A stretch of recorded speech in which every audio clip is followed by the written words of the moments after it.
I mean, what do you think of the nominee that's just been put forward, Amy Coney Barrett? Because Trump, this is my hypothesis, and I want to hear your thoughts on it. They fell into his trap, and it was hilarious.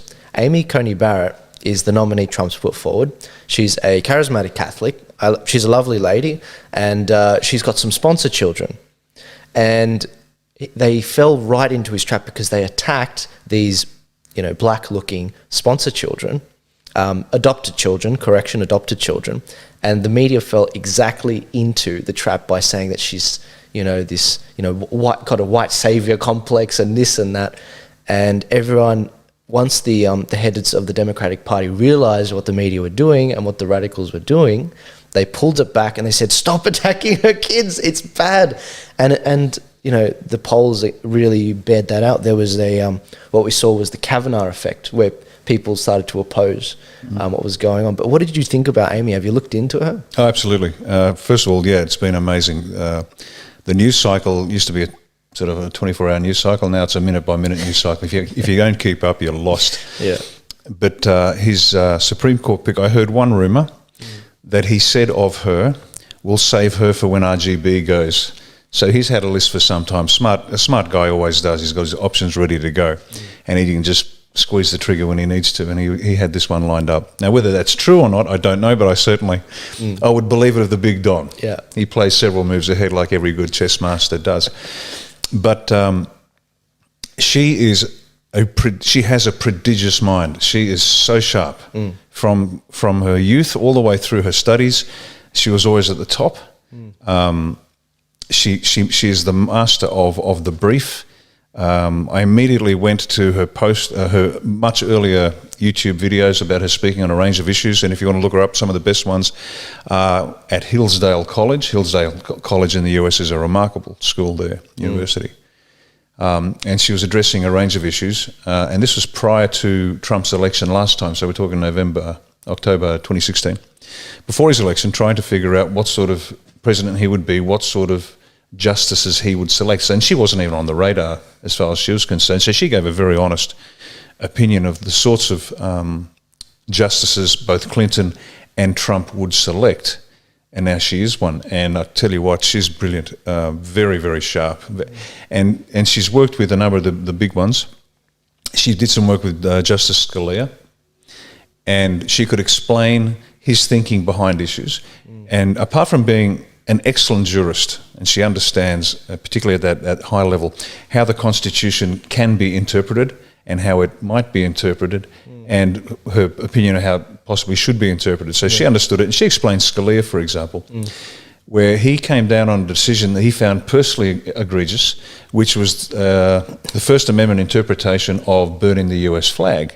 Now, he found that act abominable, but he agreed with the legal case that this is a form of expression, freedom of speech, and so he came down on the side of the law despite his personal feelings, and I think she's exactly the same. She understands, while she has very strong feelings and a very deep, a deep belief in God, she understands that her role as a Supreme Court justice will require her at times to come down on the side of the law regardless of her personal feelings as opposed to faith. Faith is a different matter. But she's not informed by it, which is unique to the conservative side of politics, because the left will justify anything. They have no principles. They don't believe in anything. They are the masters of the opportunity. Yeah. And they'll say and do whatever will get the next 10 seconds worth of airtime. There's no limiting factor. That means that radicalism has no bounds. That's it. There's no point at which you can ramp a leftist back. The conservatives, we hold ourselves back, because we know there's a right and wrong, that we know that there is a line that is too far, and we don't cross that line. Yeah. But they just go nuts. So they'll put their lunatic leftist judges on the Supreme Court, who are like trained monkeys who will do exactly what they're told to do. But the conservatives actually have this sense of right and wrong, and they'll apply to it. But anyway, in summary, fantastic pick. I hope she gets up fast. She's young, she's smart, she's done everything. 7 kids, 2 adopted. Phenomenal, as I said, prodigious mind, brilliant jurist. So the US is blessed to have someone of that caliber potentially on the Supreme Court. Yeah, a lot of the conservatives have been, they've got a bit of PTSD from nominating other conservative justices, or so-called conservative justices. It's sad it's become a partisan thing. It should be the law, and you bring your principles to it. But it's become Republican, Democrat. And a lot of the former conservative ones that have been unreliable. They've been so unreliable on some things like Roe v. Wade and other issues. There's been a lot of angst to pick the right one. Now, Justice Scalia, before I think he passed away, he was a very solid justice, and you knew he was a conservative. You knew how he was going to rule because he was like a book, you know. But you get some justices, they come through, and you have no idea how they're going to vote, and they vote completely the opposite way on fundamental issues. Now, with her, she, as you said, she studied under Justice Scalia and worked under him, and so it was like, okay, she's solid, she's good, she's fine, no worries. I think there was another justice that also worked under Justice Scalia, and they appointed them as well because they knew they were solid. But maybe I'm confusing myself with Amy, but we think that she will overturn Roe v. Wade in a Roe v. Wade situation, that if it were to be challenged. But I heard some, you guys need to verify this, but I heard some stuff from, I think it's Tim Pool's show.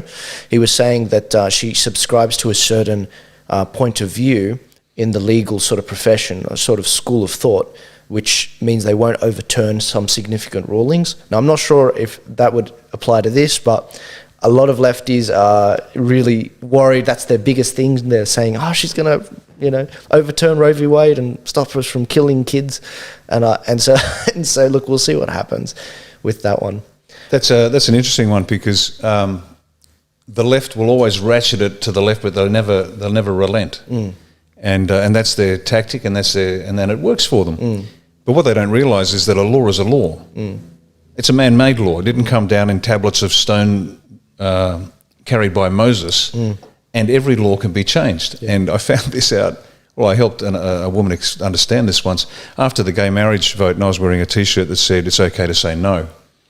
And she approached me and she said, "Look, I hope you don't mind me saying this, but your T-shirt might be offensive to people. The law has been passed. You should be more concerned about the well-being of the gay community." And I thanked her for her courage in approaching me directly rather than just whispering behind her hand. And I explained to the woman that a law is a law. It doesn't matter. It can be changed, and the gay marriage law can be changed. And the look of horror on her face, and she realised. And I said, "Look, we change governments. Yeah. We change directions. We can overturn bad laws. We can overturn good laws. But laws are there to be overturned." And she walked away stunned. We the people, silence. Right? That's where the power comes from. That's exactly. It's the people. It's not the government. Anyway. Anyway, look, RGB passing away was a massive moment 2 weeks ago, but since then we've had a bunch of other things that have happened. I mean,